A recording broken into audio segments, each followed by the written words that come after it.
Baik, selamat bertemu kembali via pembelajaran online bersama saya, Pak Iman, untuk materi pelajaran PPKN. Pada pembelajaran sebelumnya kita telah menyampaikan beberapa kompetensi dasar yang hendak kita pelajari dalam semester ini. Namun sesungguhnya hari ini ada perubahan, tetapi ini adalah sesuai dengan materi pembelajaran PPKN pada kurikulum 13. Kita membahas materi yang pertama atau pada bab 1, yakni pelanggaran hak dan pengingkaran kewajiban menurut nilai-nilai Pancasila. Ini materi kita pada bab pertama. Nah, pada bab ini ada beberapa poin atau sub pokok bahasan yang kita kemukakan, kita sampaikan nanti dan kita pelajari. Yang pertama adalah hak dan kewajiban warga negara Indonesia. B. Hak dan kewajiban warga negara dalam nilai-nilai Pancasila. C. Kasus pelanggaran hak dan pengingkaran kewajiban. Dan D. Penanganan kasus pelanggaran hak dan pengingkaran kewajiban warga negara. Nah, mari kita lihat pada sub bahasan yang pertama atau A, itu hak dan kewajiban warga negara.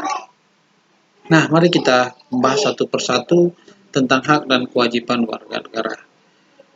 Hak dan kewajiban warga negara itu adalah satu paket. Ada hak, pasti ada kewajiban, yang tentu harus ada seimbang.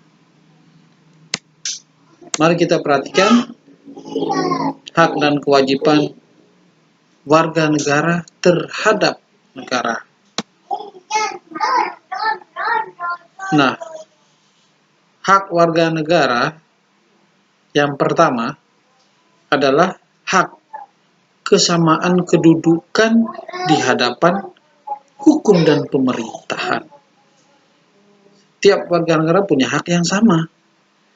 Misalnya, saya berhak untuk mempunyai penasihat hukum, atau saya punya hak untuk mendapatkan keadilan di hadapan hukum atau di hadapan pengadilan, atau saya juga memiliki hak asas praduga tak bersalah di dalam bidang hukum.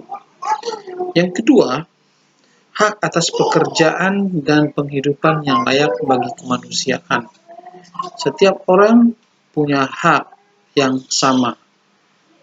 Misalnya, ikut tes CPNS atau mendapatkan pekerjaan dan penghidupan yang layak.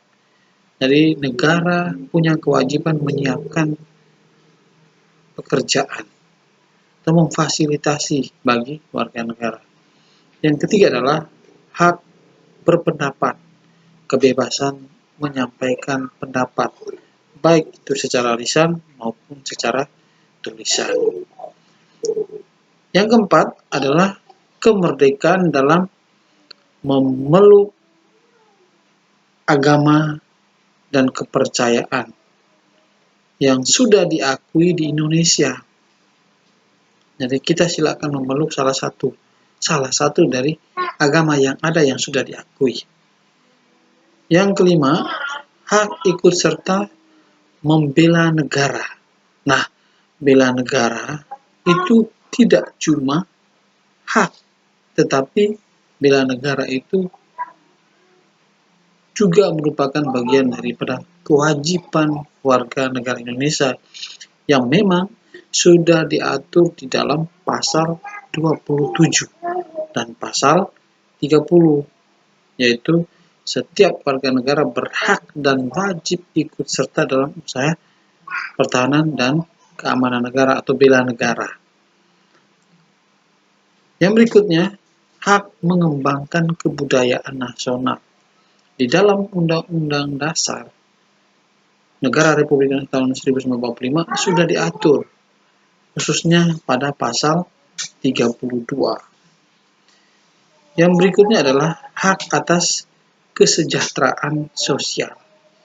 Misalnya, kesejahteraan sosial dalam bidang pendidikan, atau fakir miskin dan anak-anak terlantar itu dipelihara oleh negara, berhak mendapatkan layanan kesehatan, itu dalam bidang sosial, dan warga negara dijamin haknya tersebut. Yang terakhir adalah hak mendapatkan keadilan sosial, mendapatkan pembangunan secara adil dan merata. Jadi tidak ada daerah-daerah tertentu saja yang dibangun, sedangkan ada daerah tertentu yang tertinggal. Atau warga negara punya hak untuk mendapatkan layanan publik, misalnya menabung, meminjam, ataupun hak mendapatkan jaringan telekomunikasi, ataupun lain-lainnya, yang tentu diatur di dalam Undang-Undang Dasar. Nah, berikutnya, kewajiban warga negara terhadap negara. Kewajiban warga negara terhadap negara. Yang pertama adalah kewajiban menaati hukum dan pemerintahan. Kita harus selalu patuh terhadap hukum yang sudah dibuat oleh pemerintah. Dan kita juga menaati apa kata pemerintah harus ikuti. Dan yang kedua, kewajiban membela negara. Jadi ingat, sekali lagi saya kemukakan bahwa bela negara itu tidak cuma hak, tetapi adalah kewajiban. Kalau kewajiban itu artinya harus, ya, harus. Mau tidak mau, suka tidak suka, harus, tanpa kompromi kalau bela negara.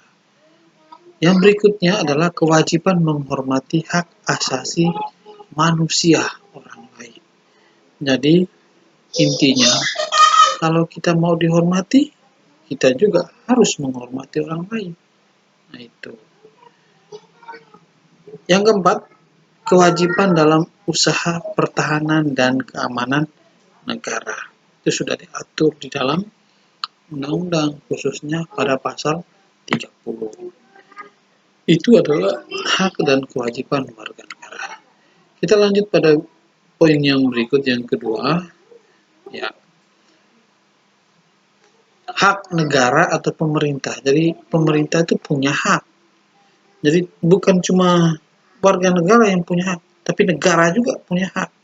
Yang pertama, menciptakan peraturan dan undang-undang yang dapat mewujudkan ketertiban dan keamanan bagi seluruh rakyat.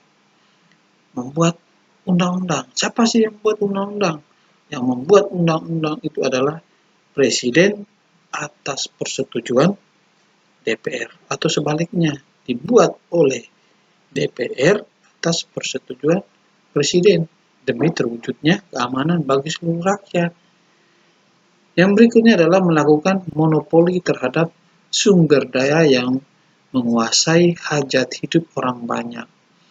Jadi negara hadir untuk memonopoli. Misalnya, kita punya rumah atau kita punya tanah, harus dibarengi dengan kepemilikan, akte tanah.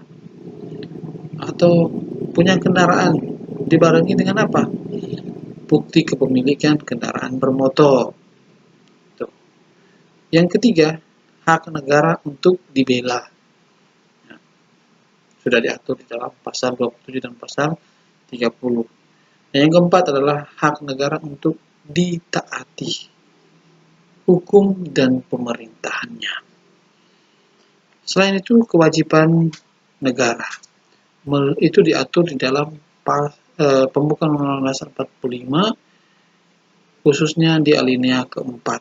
Di situ ada melindungi segenap bangsa Indonesia dan seluruh tumpah darah Indonesia, memajukan kesejahteraan umum, mencerdaskan kehidupan bangsa, dan ikut melaksanakan ketertiban